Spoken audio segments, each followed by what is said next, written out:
Hello students, Assalamu alaikum. I'm Sarmunar, your physics teacher. I hope you are fine. Now we discussion about the third equation of motions. आज जो हमारे पास topics है वो है third equations of motions, यानी third equation of motion के बारे में हम डिस्कशन करेंगे। क्योंकि इक्वेशंस ऑफ मोशन जो थी हमारे पास तीन, जिसमें फर्स्ट, सेकंड एंड थर्ड के बारे में हमने फर्स्ट एंड सेकंड इक्वेशंस के बारे में हमने जो नेक्स्ट लेक्चर हमने अटेंड किए थे उसमें हमने डिफाइन किया था। अब जो हमारा लेक्चर है वो डिफाइन कर रहा है थर्ड इक्वेशंस ऑफ मोशंस, यानी इक्वेशन ऑफ मोशन में जो हमारे पास थर्ड इक्वेशन है उसको हम किस तरीके से प्रूव करते हैं, या उसको हम किस तरीके से सिंप्लीफाई करते हैं, या उसमें कौन कौन से पार्टिकल्स यानी एलिमेंट्स आपके पास डिपेंड्स हैं, जिसके बारे में हम डिस्कशंस करेंगे। देखिए हमारे पास क्या है third equations of motions. Third equation of motions में कौन कौन से यानी पार्टिकल्स यानी पार्टिसिपेट करते हैं, यानी कौन कौन से आपके पास फोर्स यानी आपके पास हैं। उसमें हमारे पास क्या होता है, स्पीड, टाइम, एक्सेलरेशंस और वेलोसिटी, यानी हमारे पास फोर पार्टिकल्स की कंट्रीब्यूशंस होती है। यानी थर्ड इक्वेशन जो थर्ड इक्वेशन है वो फोर्थ पार्टिकल्स में, यानी उसमें फोर्थ पार्टिकल के एक दूसरे के साथ जो रिएक्शंस हो रहे हैं उनके बारे में हमारे पास डिस्कशंस हो रही है। उसमें कौन कौन से एक्सेलरेशन है आपके पास, टाइम है आपके पास, और आपके पास स्पीड है एंड वेलोसिटी। उसके बारे में जो इसमें मेन किरदार यानी जिसकी रिलेशंस डिफाइन किए जा रहे हैं वो है हमारे पास एक्सेलरेशंस। आ जाए स्क्रीन की तरफ, आप स्क्रीन की तरफ देखेंगे यहाँ पर कुछ डेफिनेशन लिखी हुई है, उसके मुताबिक हम उसको डिफाइन करें। तो यहाँ पर हम देखें थर्ड इक्वेशन ऑफ मोशंस में हमारे पास जो मेन पार्टिकल्स हैं वो है एक्सेलरेशन, यानी एक्सेलरेशंस क्या है। फर्स्ट इक्वेशन आप लोगों ने पहले पढ़ चुके हैं उसके बारे में, या सेकंड इक्वेशन थी हमारे पास। उसके बाद थर्ड इक्वेशन में क्या है, उसमें मेन जो पार्टिकल्स है हमारे पास एक्सेलरेशन उनका यानी रिलेशन वेलोसिटी के साथ क्या है, और उसके बाद जो थर्ड इक्वेशन में हमारे पास आंसर आ रहा है वो किस तरीके से आ रहा है, क्या आ रहा है, उसको हम एक्सेलरेशन करेंगे। अब देखिए यहाँ पर हमारे पास एक्सेलरेशन, एक्सेलरेशन किसको कहते हैं, एक्सेलरेशन की जो डेफिनेशन क्या है वो है rate of change of velocity in unit time. क्या है, rate of change of velocity in unit time as known as the acceleration. Acceleration is the denoted by A के साथ उसको डिनोटेड किया जाता है। एक्सेलरेशन की डेफिनेशन स्क्रीन पर लिखी हुई है, the rate of change of velocity in unit time is called acceleration. तो उसको हम क्या कहते हैं, एक्सेलरेशन कहते हैं। एक्सेलरेशन क्या आती है, वेलोसिटी पर यूनिट टाइम में जो बॉडी कवर करें किसी प्रॉपर टाइम में, तो उसको हम एक्सेलरेशन कहते हैं। एक्सेलरेशन का जो फार्मूला होता है फिजिक्स के मुताबिक वो है acceleration is equal change of velocity divided by time, यानी टाइम के साथ, यानी टोटल डिस्टेंस आपने कितना तय किया है, यानी इनिशियल वेलोसिटी जहां से स्टार्ट किया फाइनल तक, और उसमें कितना टाइम लगा, टाइम के साथ डिवाइड करेंगे तो आपको एक्सेलरेशन मिल जाएगी। तो उसको हम मैथमेटिकल फॉर्म में किस तरीके से लिखते हैं, A is equal V F minus V I divided by T, यानी vf is shown by the final velocity and the vi is the shown by the initial velocity and t is denoted by the time, यानी time को हमारे पास indications करते हैं। तो अब देखिए, अब इसी हमारे पास पार्टिकल है, यानी एक्सेलरेशन क्या है, rate of change of velocity. तो V F minus V I क्या है आपके पास, rate of change of velocity, and T is the denoted by the time, यानी टाइम को आपके पास इंडिकेशंस करता है। अब इसमें आपके पास क्या है, according to first equation of motion, first equation of motion आपके पास क्या है, वो है V F is equals V I plus A T. ये तो हमने पहले लेक्चर्स में हमने प्रूफ की थी कि इसका आंसर किस तरीके से आ रहा है, क्या क्या आ रहा है, वो हमने प्रूफ किया था। तो उसमें क्या था, we F is equals V I plus A T. अब हमें क्या फाइंड करना है, हमें फाइंड करना है टी, यानी टी की वैल्यू चाहिए। तो वी एफ प्लस का इधर चला जाएगा, माइनस का हो जाएगा, और मल्टीप्लाई में क्या है, टी के साथ ए मल्टीप्लाई में, और यहाँ पर क्या आ जाएगा, डिवाइड। तो यहाँ पर आप इस तरीके से भी कर सकते हैं, वी आई को शिफ्ट करें वी एफ की तरफ, ये प्लस में है तो इधर चला जाएगा माइनस में हो जाएगा, यानी A T is equals V F minus V I. हमें वैल्यू किसकी चाहिए, टी की चाहिए। तो टी के साथ कनेक्टेड वी ए क्या कर रहा है, मल्टीप्लाई में, और बराबर की दूसरी साइड जब इसको शिफ्ट करते हैं तो इसकी जो साइन यानी जो मल्टीप्लाई, तो इसका ऑपोजिट टर्म्स जो होता है डिवाइड, तो उसमें चेंज हो जाता है। तो यहाँ पर ए देखिए मल्टीप्लाई में, तो यहाँ पर चला जाएगा ए में डिवाइड, यानी V F minus V I divided by A, यानी ए के साथ जो है V F minus V I, rate of change of velocity के साथ एक्सेलरेशन क्या होगी, डिवाइड में आ जाएगी। Okay right.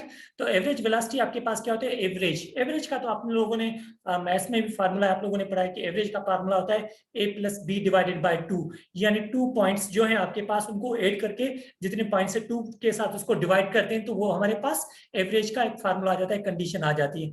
ठीक है, अकॉर्डिंग टू डेफिनेशन के मुताबिक क्या है, एवरेज ये तो आपके पास एवरेज, तो एवरेज का फार्मूला क्या आता है, यानी उसको किस तरीके से, इसका मैथमेटिकल मेथड के मुताबिक उसको किस तरीके से लिखते हैं, एस, एस यानी मकसद होता है डिस्टेंस, ठीक है, यानी speed, speed divided by time, यानी टाइम के साथ उसको डिवाइड करें, डिस्टेंस करें या स्पीड, ठीक है, distance divided by T, T means time, time के साथ उसको डिवाइड करते हैं।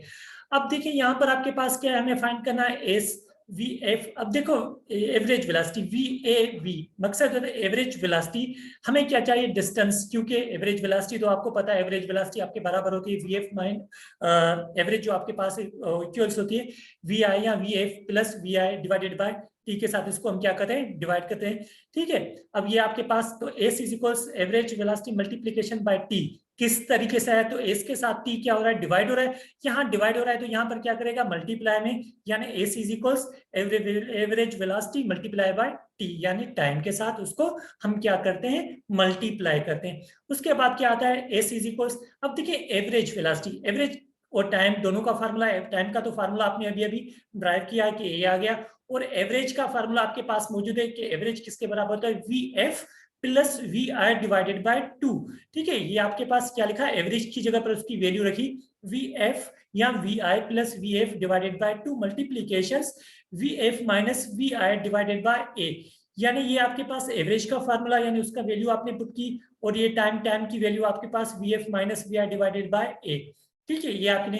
अब आपने पढ़ा है कि जब two brackets same condition then opposite sign, तो आपने डिफरेंस फार्मूला पढ़ा है कि a plus B and a minus B, यानी एलिमेंट सेम हो but sign will be change, then is equal a square minus B square, यानी difference formula आप use करते हैं।